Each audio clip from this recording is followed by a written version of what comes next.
A quick reminder, this podcast is all about phoning up friends for a genuine chat. It's not an interview, just real phone conversations. Did you know when you hear someone's voice instead of texting, your body releases more oxytocin, which helps to build good relationships? This is why I like to encourage more phone calls. How could I call myself a Formula One fan if I didn't talk about the moment Sir Lewis Hamilton made his debut test drive for Scuderia Ferrari, sorry about the accent, on his first day at Ferrari headquarters in Italy. Lewis showed up, dressed to the nines, fashion loves you, Lewis, giving Godfather vibes and broke the internet. This is a historic F1 moment and I'm just thrilled to be alive to witness it. As a new Tifosi, I can finally say it loud and proud. Forza Ferrari!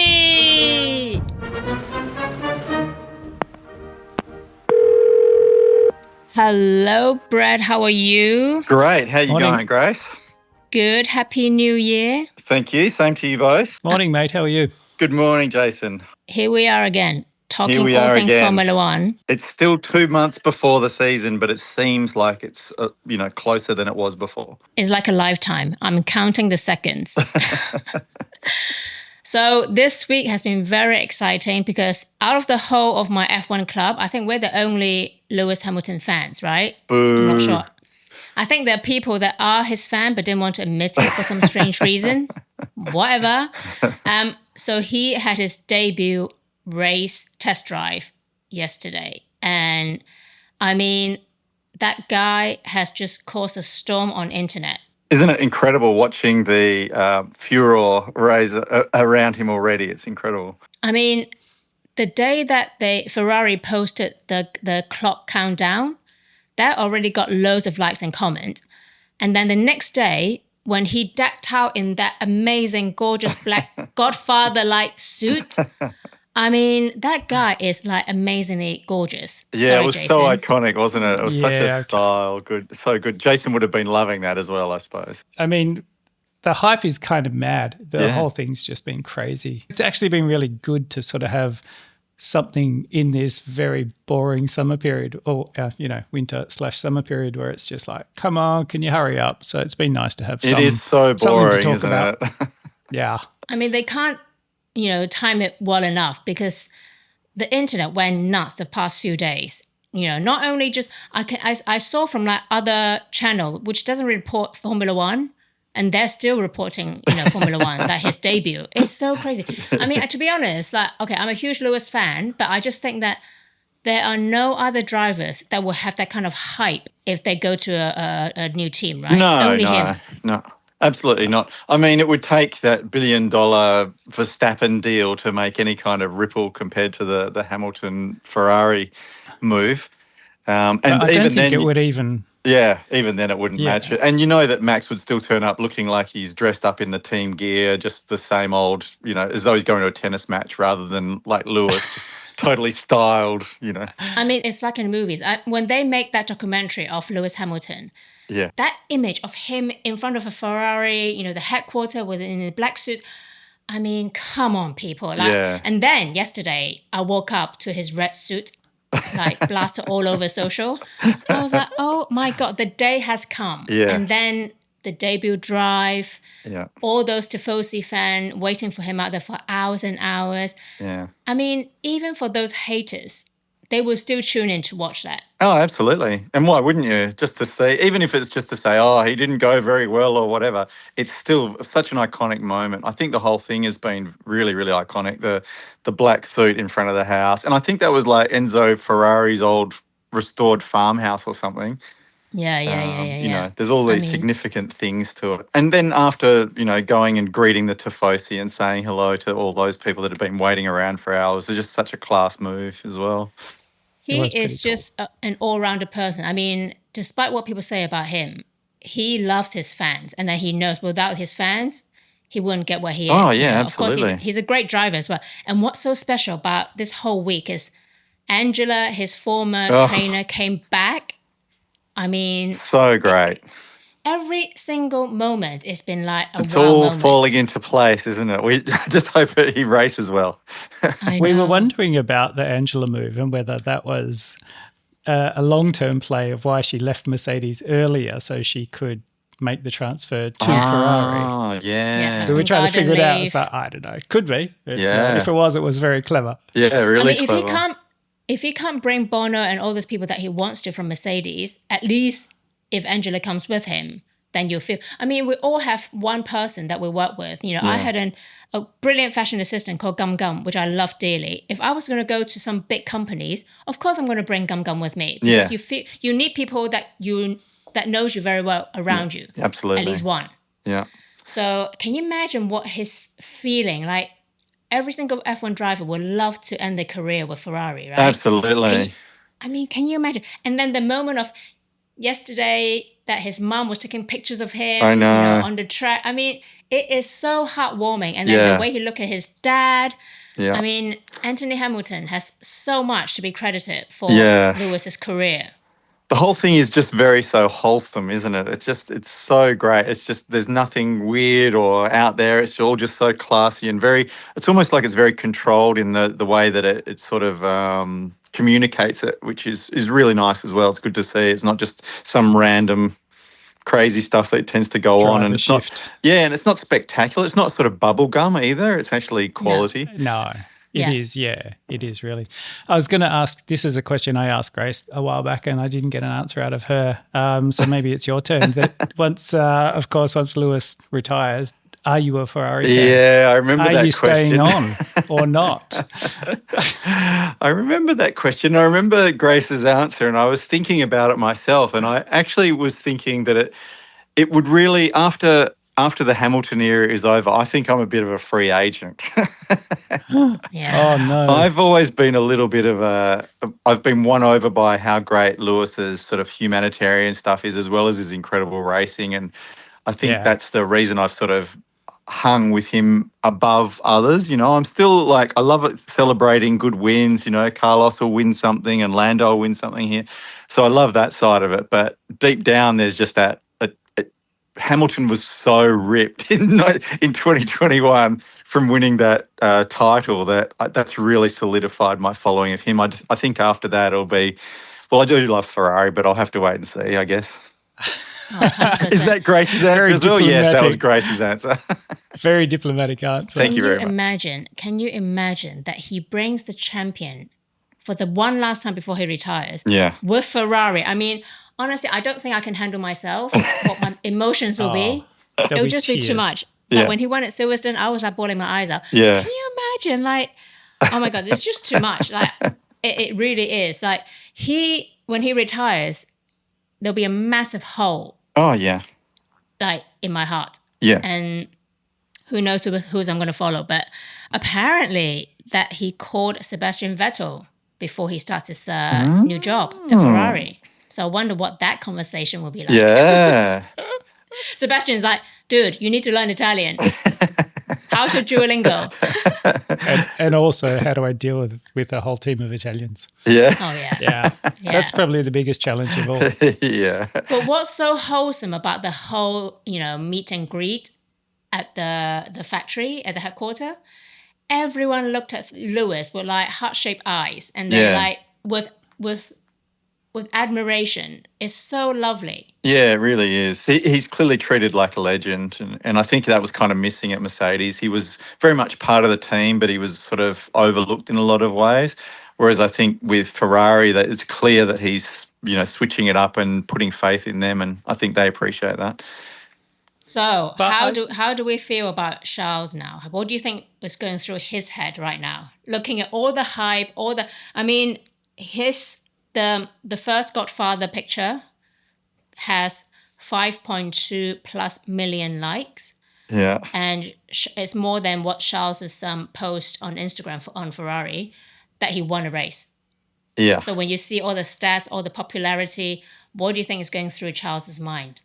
I think in some ways he probably looks at his age as a bit of a bonus there, and he knows that Lewis won't be around for ages and he could really learn a lot from him in this time. He's still obviously going to battle him as much as possible.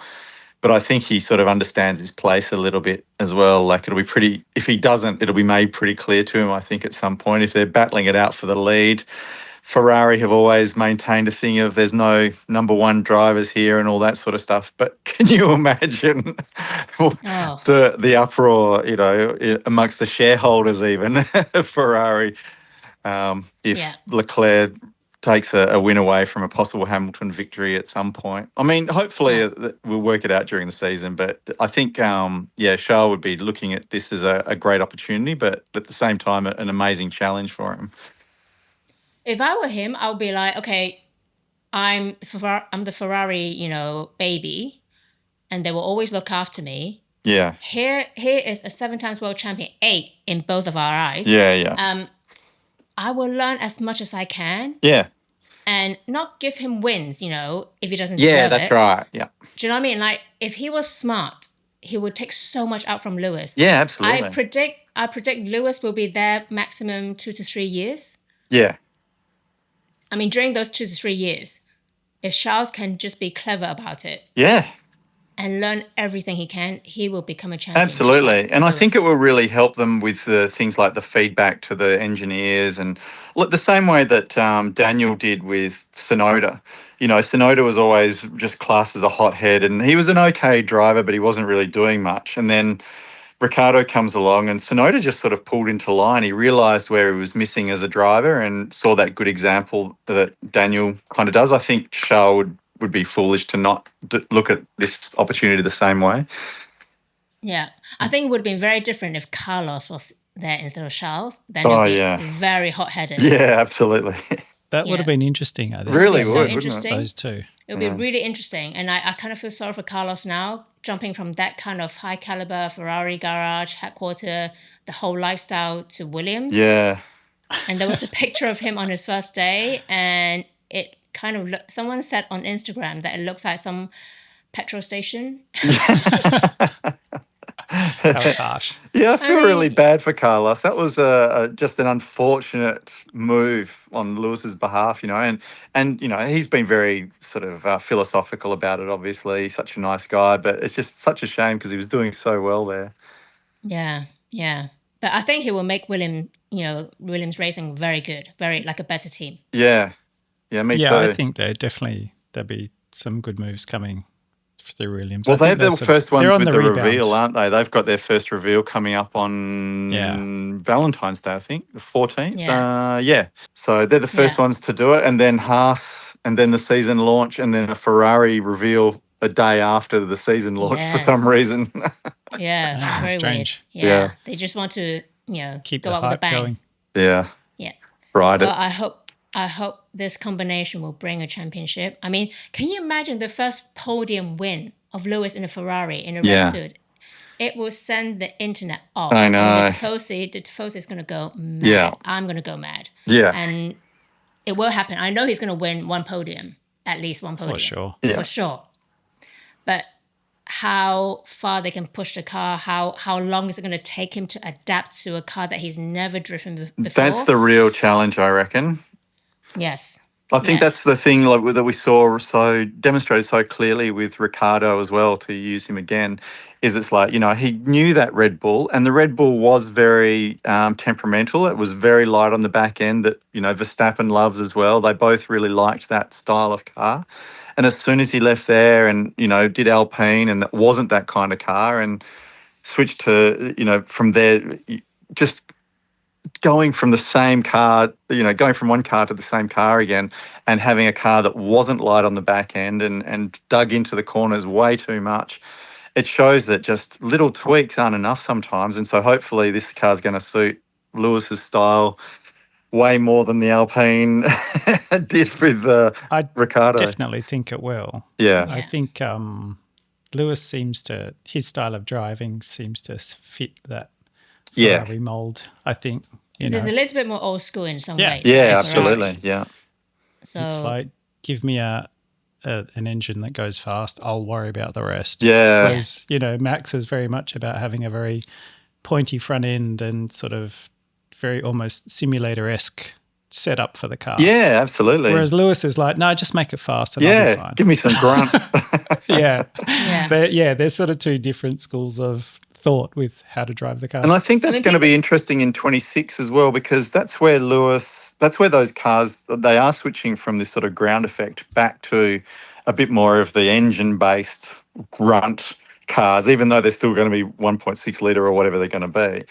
A lot more sort of electric to them. I think there's going to be that advantage of the engine side of it. And I think in some ways that'll counter a lot of the stuff that Adrian Newey will be throwing into teams as well. So we'll see how we go.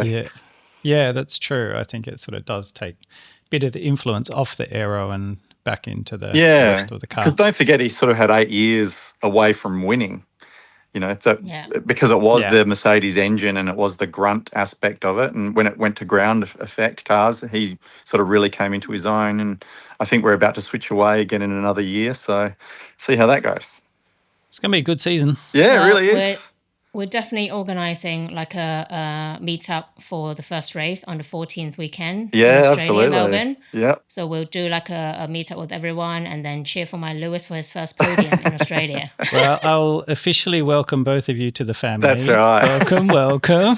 About time. Where have you been? Actually, like frantically trying to learn the Italian anthem every day. Yeah. Oh my God. I've got Grace on Italian lessons. She's got a Duolingo happening. She's I'm being corrected by both Jason and Theo every day. Well, now you know how Jason feels. Yes. Because he's trying to do the whole like Mandarin. Cantonese. That's right. He's only had, how many years have we been together? 16, 15? A few. I can never remember. Enough. He's only had like 15 or 16 years to get his act together and still doesn't know any, So, he knows way more than most people. Yeah, how to order dim sum, great. You know what I did a few days ago? Yeah. I am a huge fan of Trevor Noah's podcast. Oh, yeah. And one of the episodes, he said, if you want to suggest any guests, email us, email the production team. So I did. And I said, can you please get Trevor to interview Lewis Hamilton? That would be such a good great episode. idea.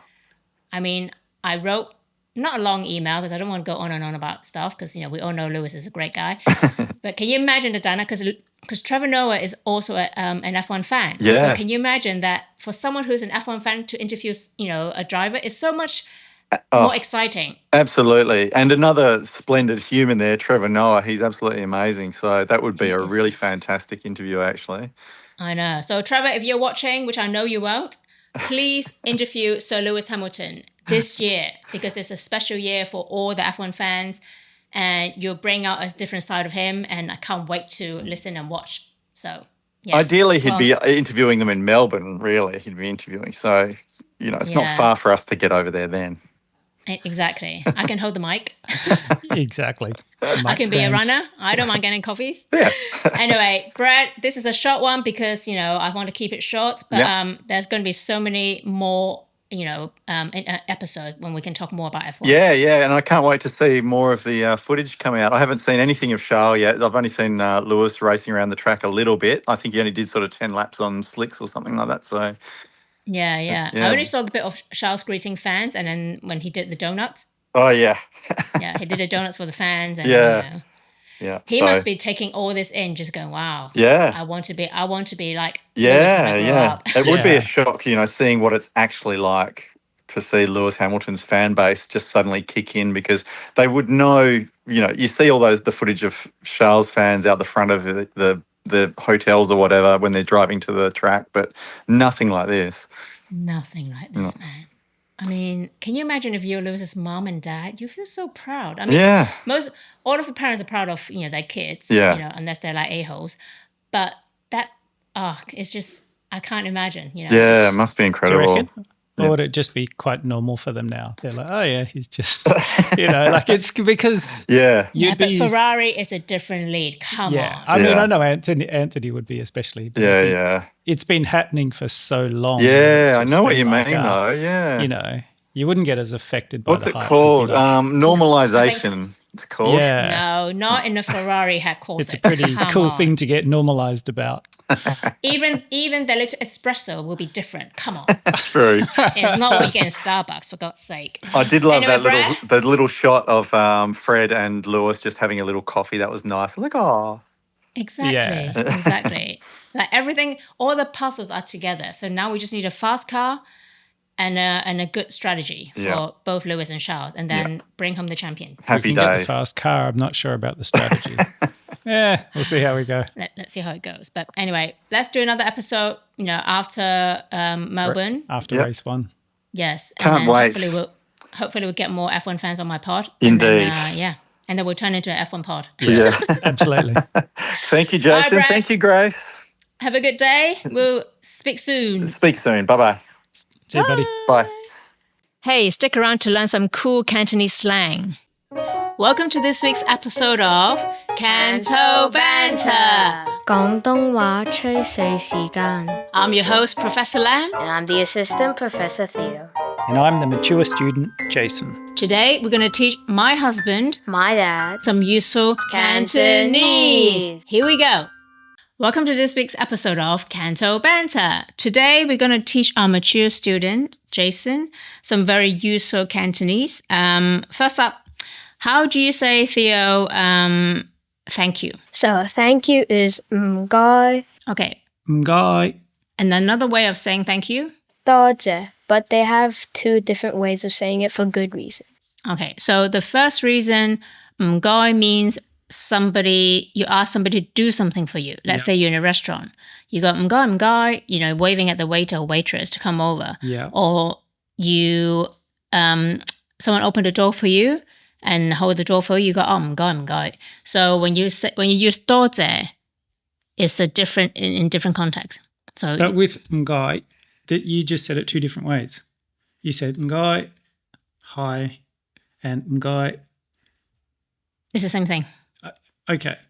Guy, Yeah, which is one way. But when you were getting someone's attention, it was Guy, yeah. like a different sound on that. It's just a bit higher and louder. Mgai. Okay. Good. Yeah. So it doesn't mean any different. No. Good. Mgai, Right then. mgai is just mgai. I don't think it would make sense if you try to translate that to English because you're, thank you, can you do something for But me? mgai is more like a please. Mgai is more like a please. Ah, okay. When you ask someone to do something, you have to say mgai. But when someone gives you a gift, what do you say, Theo? So we say, instead of "mgai," we say 多謝. 多謝. 多謝, yes. Oh, That's right. Thank you. So that's very good. So what about you go to a restaurant with a friend and he or she no show? What do we say to that? We will call that 放飛機. Meaning? That means either one, you're standing up for somebody, or two, like in the context you just use, it means that you're a no-show or you don't arrive at somewhere. Exactly. Right. That means that you So stood up with good. someone. Yeah. So 放飛機, 放飛機. that means releasing the plane. Right. Yes. So 飛機, one word? 飛機 is 飛機. airplane. Right. 放 is like let go. Yes, in this case, 飛機. fly the aeroplane. So don't fly the aeroplane next time I meet you. Of course, that makes perfect sense. Yes. So in a restaurant, so that's that. And then another word I use a lot is if someone loves eating rice, we call them 飯桶. Oh, that's you. You're the phantom. I am the 飯桶. So what does 飯桶 means? So that means you just love rice in general and you usually eat a bunch of bowls before you stop. You eat many bowls of rice. 飯 is rice. 桶 is a bucket. So,桶. so if you love rice, that means that you're like a rice bucket. Right. Okay. So insult or not? That's just I don't know. Chinese people love eating. So it's just trash talk. yeah, it's just it's just Cool. a slang. So Perfect. on that note, we're all 飯桶. See you next time. Bye. Bye! If you enjoy my chat today, please tell a friend, write a review, and give me a 5-star rating to help me climb the chart so I can get that exclusive deal. As if. Follow me on Don't Make Me Call Her on all social media platforms.